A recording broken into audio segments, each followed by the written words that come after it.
Hey everyone, it's Epilepsy Blogger. Um, like I said, I have a cold and I woke up again tonight at 2:51, so I'm going to answer the next couple questions. Sarah's questions are a little out of order and I want to put them in order of how everything happened, so I'm going to lump a couple questions together in this video. So basically what I'm going to talk about today is what the surgery was like how it went, and then how it was afterwards. So they got me in to do the surgery within, I think it was very quickly. They actually did it on the date that my other surgery would have been done on. So I think it was about 2 weeks.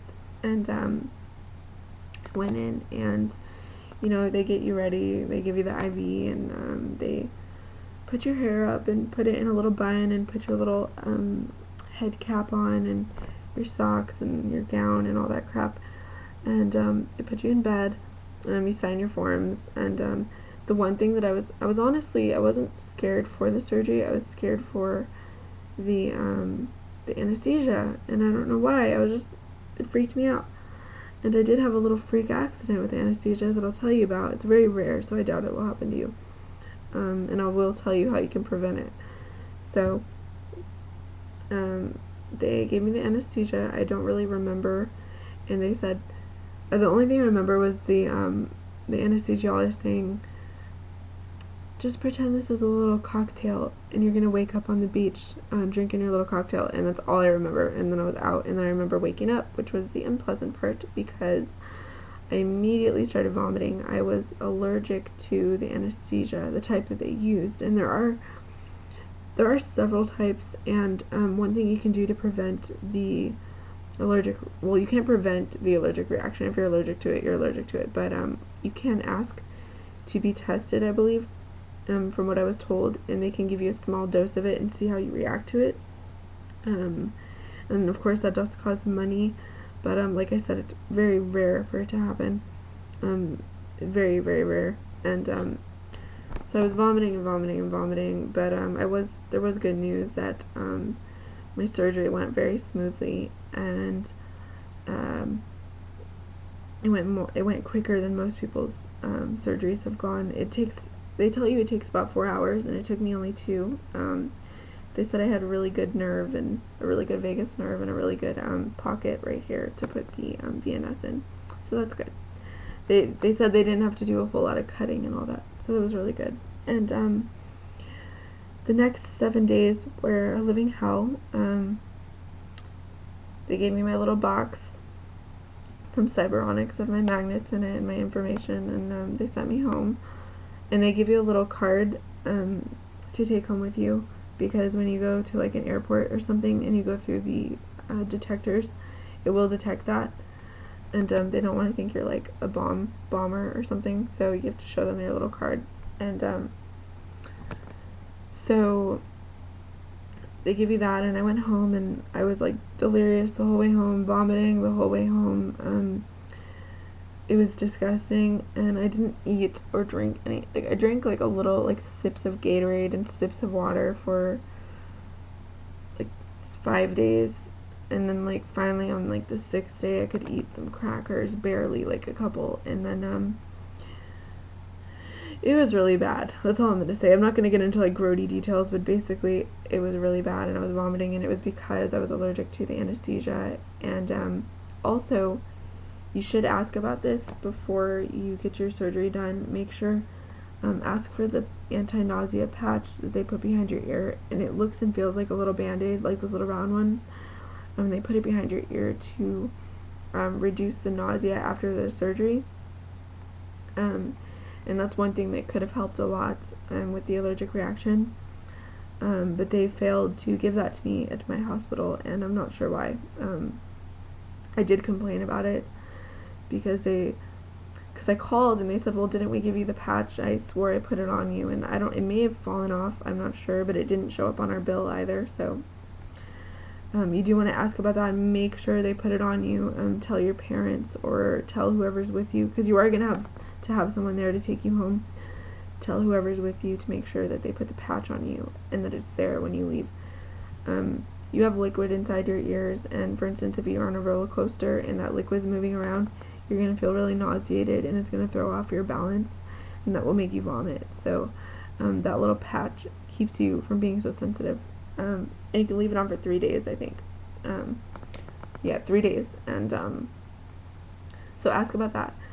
So after the nausea was all done, I could start eating again very slowly. I started off with like soups and like broths, and then I moved to like the creamier soups, and then I moved to like fruits and soup, and then eventually by the end of that 2 weeks I was eating full meals again, only 2 of them a day, not 3, because I just I'm very sensitive. I also have indigestion, or not indigestion, but like I have like GI problems, so I had to go very slowly when it came to eating. But it wasn't unpleasant past that like 6th and 7th day, so I will tell you that. They make you wait 2 weeks and to make sure that your incisions heal up correctly and that your body does not reject the implant, because that has happened to people and it can happen, and once again that's really rare, and it didn't happen to me, but that's why they make you wait. And then you go to your doctor on the day of that 2nd week, and approximately, and he will give you a little like remote looking thing, and it's really ugly, and it kind of looks like, I don't know if you've ever gotten you had to do an overnight, I think they call it EEG at the hospital, and you have that little remote to call your nurse. It looks exactly like that, and you kind of hold it over your chest, and it'll detect it, and then it'll start flashing green, and you'll hold it there, and while you do that, your doctor will input all your information, and I'm not sure if the device holds the information or if his little PDA, by the way, he gets the pretty device, not you don't get to use the pretty device, he gets the pretty one. It's this cute little, like, it looks like an iPad or something, but it's a little smaller, and he inputs all the information on there, and he puts the model number, and he puts the date of implant, of the day they put the implant in, and a couple other things I'm trying to remember. It's basically, it all comes on a yellow form after you do your surgery, and you just take it to him and he puts all that information in there, and then he turns it on, and he's going to turn it on to the lowest setting, and I believe that's 0.25, and he puts it on for, and I think it runs for about 15 seconds at a time, and then it stops for like 30 seconds, and then it runs again for 15. And when he did that, I was kind of like choking, and because it does hurt a little bit. Not bad, it's not bad, it's just like you have like a sore throat, and it kind of feels like someone's like pushing, like if you can do it right now while you're sitting at your computer, if you just push like this, don't do it too hard, but that's what it feels like, and it's more internal though, but it feels kind of like that.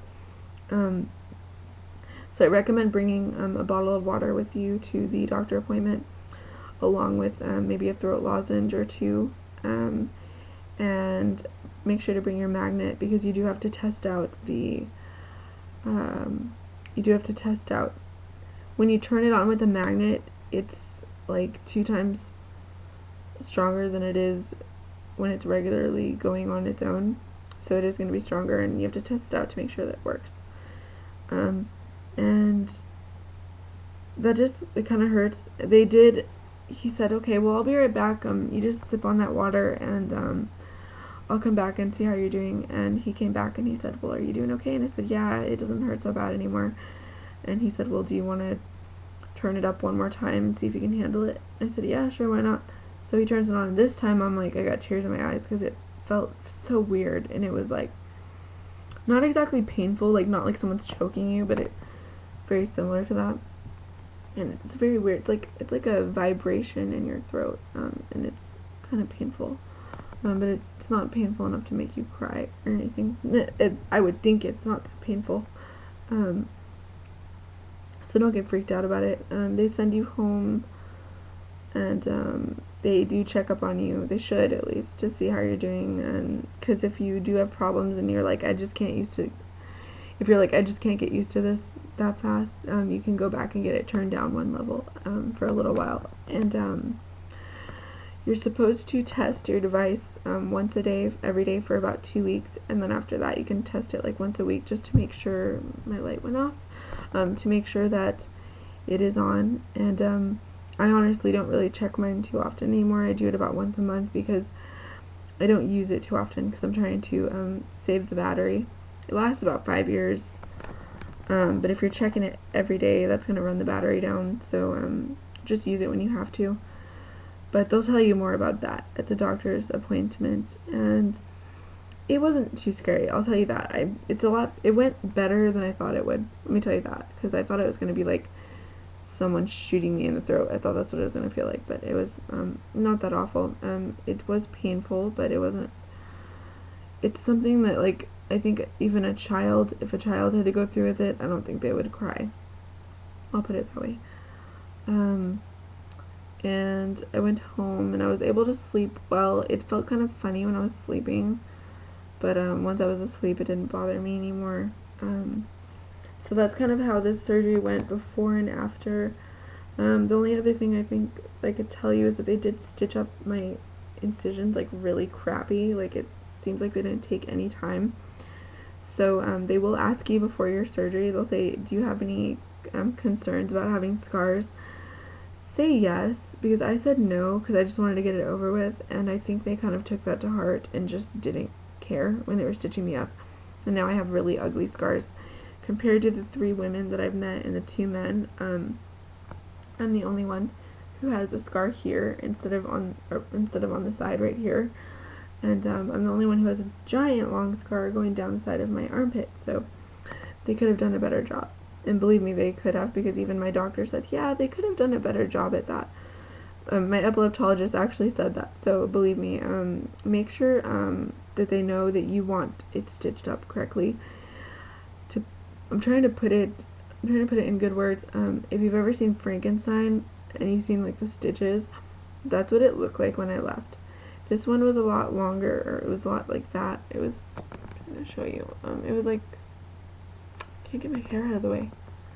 It was like this long, and it's shrunk a little bit.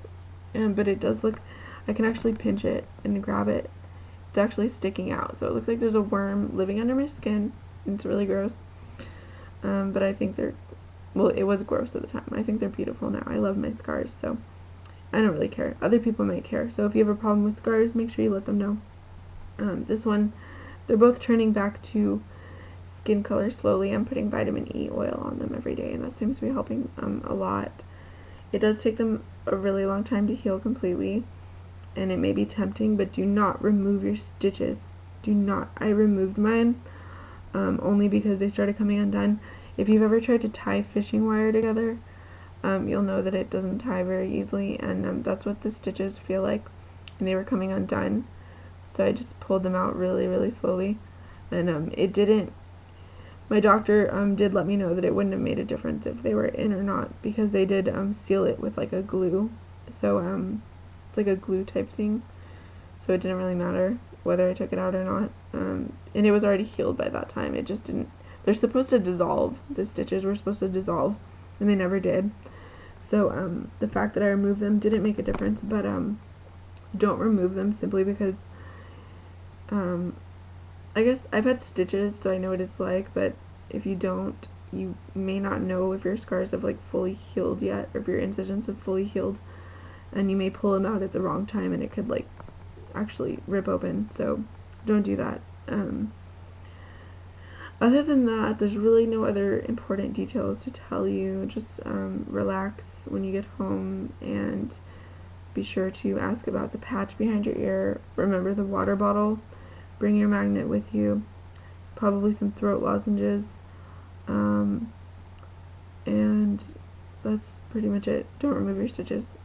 That's pretty much it. It's very simple, and I wouldn't be scared of it. It's once you've done the surgery, the worst part's over. So I'll tell you that. Alright, bye.